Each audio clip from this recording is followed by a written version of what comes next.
Hey, this is Donnie Smith, and I got a special video today. We're going to talk about getting the top performance out of your engine. I want to thank Pennzoil for sponsoring this video and providing me with a little training that I'm going to share with you, and I think you're going to find this interesting. Pennzoil invited me to the Optima Ultimate Streetcar Invitational in Kentucky, Bowling Green, Kentucky. Now, I thought that was pretty exciting because that was my first time to ever go to Kentucky. The event we went to was autocross racing. Now, this is quite a bit different than what I've seen. You know, I've been to drag races and some oval track, but this is autocross, and there's a lot of curves and corners that you got to slow down and make that tight corner, then speed up.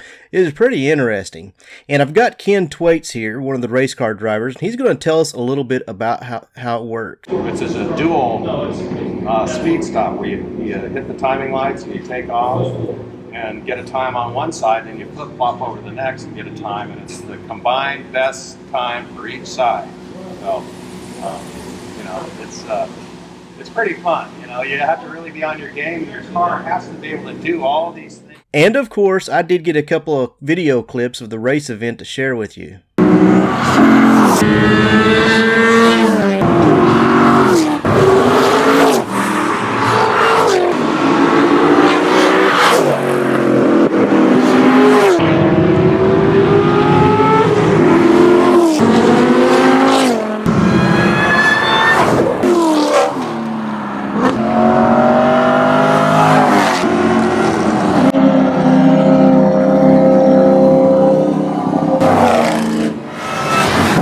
Oh, you know it. Yes, I did. I got to ride in one of the race cars.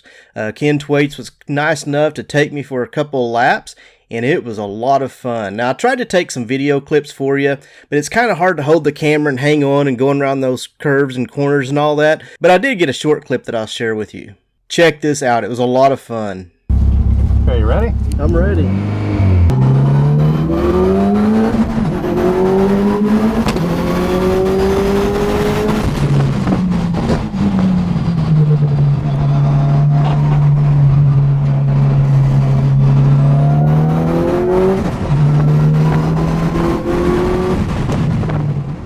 Bowling Green, Kentucky is also home of the National Corvette Museum.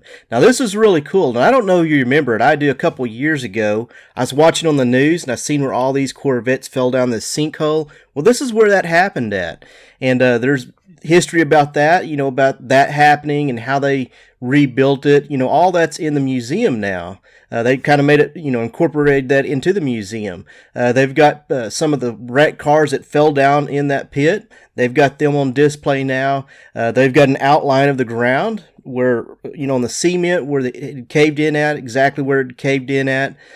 Just pretty interesting just to learn about the sinkhole itself. And of course, they had Corvettes there. I mean, they had every year, make, and model. Some awesome cars there. They had some of the concept cars that they had. I mean, this was really cool to visit. When you talk about visiting a museum, this is what I'm talking about. Bowling Green is Corvette City. They have this museum there. They manufacture Corvettes there. I mean, everywhere you go, every parking lot you go out to eat, you see Corvette. I came to the conclusion that everyone that lives there has at least one vet. Okay, enough about my trip. Let's start talking about how cars have evolved through the years. I mean, there has been so many changes, big changes. I might be telling on myself a little bit, my age here, but you know, when I was a kid, if a car got 100,000 miles, I mean, that was a good car. It did well. I mean, at that time, it's probably ready to overhaul the engine if you haven't already. And even during that 100,000 miles, I mean, you're doing tune-ups, you're changing spark plugs. I mean, you're doing all this maintenance.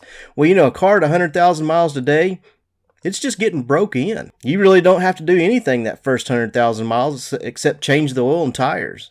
So the technology, it's came a long ways, you know, the carburation to the fuel injection and just all the electronics we have these days. You know, the cars are able to park themselves, drive themselves. I mean, it's crazy with the amount of technology that we have these days.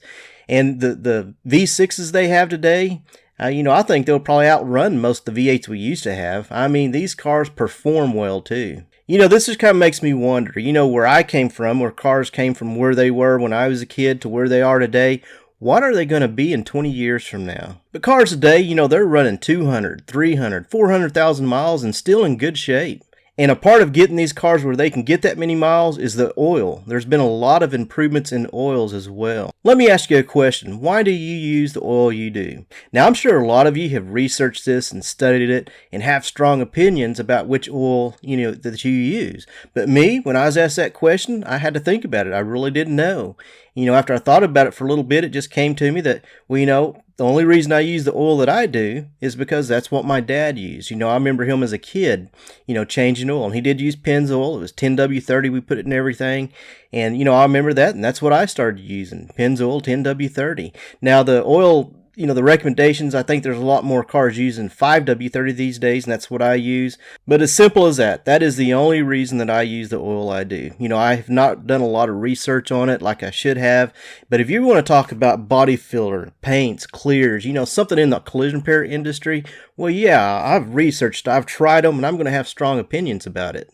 But after attending this event, I learned a lot. Not all cars use 5W30 or 10W30. They make so many different weights and viscosities of oil.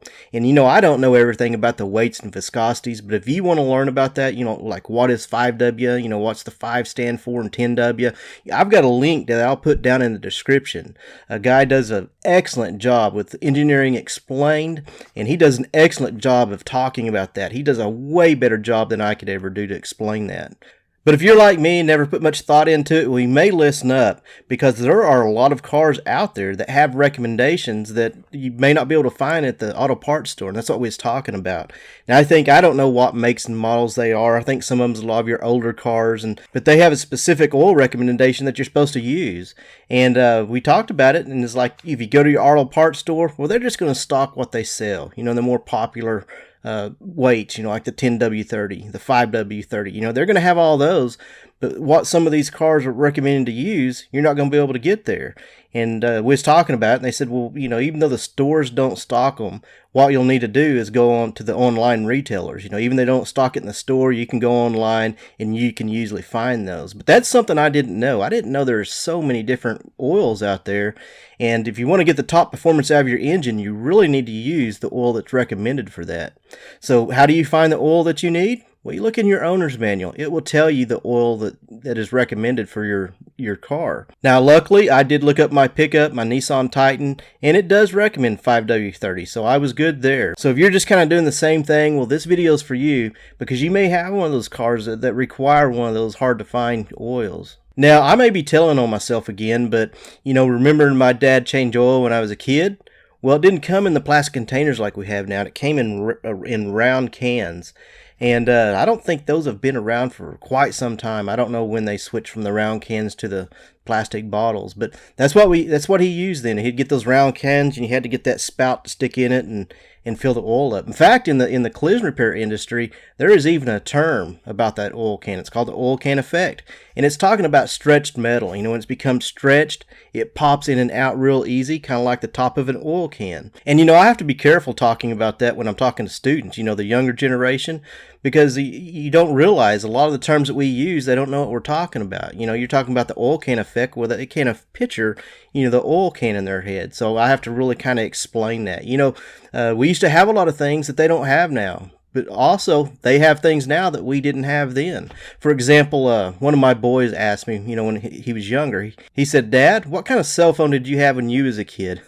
And he cannot imagine a world without cell phones, but we didn't have them. Yeah, and it seems like the older I get, the less I have to relate with the younger generation, because, a lot of what I had as a kid growing up, they don't know what we're talking about. So the next thing I want to talk about is synthetic oil. And something I thought was pretty cool that I didn't know is PENNZOIL'S synthetic oil is made out of natural gas. And to learn a bit about it and how it helps your engine run cooler and run cleaner. I mean, there are so many benefits to using synthetic oil that I didn't know about. So I encourage you to go online and learn about synthetic oil and the benefits that it offers. I think you'll be surprised. And the next thing I learned about is high mileage oil. Now, I've seen this in the store, but I haven't ever really paid much attention to it or seen what they consider high mileage. I was figuring it was a lot more than this, but they recommend anything over 75,000 miles that you use is high mileage oil. Well, my truck just turned 100,000 miles, so I'm thinking, well, maybe I need to switch to this high mileage oil. So yeah, I just wanted to mention that because I wasn't really thinking of 75,000 as high mileage, but that's when they recommend to go ahead and switch to this oil. And I think maybe making some small tweaks like this is how some of these people are getting so many miles out of these vehicles.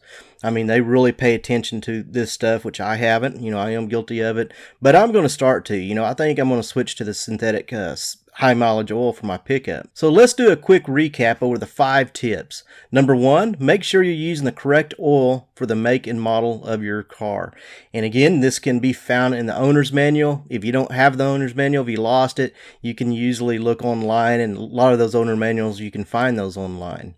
Number 2, if your car or truck uses an oil that is not stocked in your local parts store, then look at your retailers online because they'll probably have it. Number 3, always change your oil on time according to the vehicle manufacturer. And you can find this in your owner's manual as well. And a lot of the newer cars, they will indicate, you know, whenever it's time for an oil change. Number 4, consider using synthetic so your engine will run cooler and cleaner and last many miles to come. And number 5, consider using the high mileage oil if you have 75,000 miles or more. As always, I really appreciate you for watching these videos. If you enjoyed these tips, be sure and give us a thumbs up, give us a like, and be sure and stop by my channel and subscribe. I upload videos, new videos every week, so be sure and click that little bell because that will let you know, it will notify you as soon as I upload a new video. Thanks again for watching, take care, and we'll see you in the next video. If you're still there, what colors did the 1953 Corvette come in? If you know, leave your answers in the comments.